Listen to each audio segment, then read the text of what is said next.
please stand back from the platform edge. Hi, my name is Alphonso. I'm a field inspector with the Construction Management Branch at MARTA.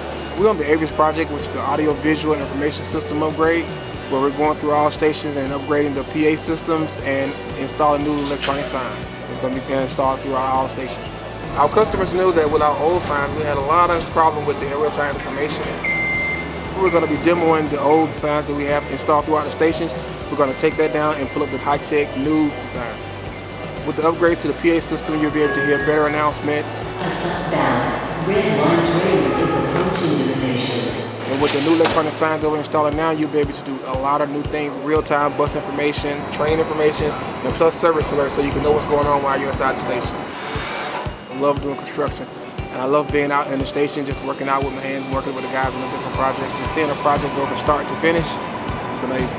I think that with the AVIS project, with the new signs and everything that we're installing, it makes the rider experience more enjoyable and more easier. So it's going to be a real good experience for the patron. So I'm proud to be a part of the team that's getting better real-time information to our customers.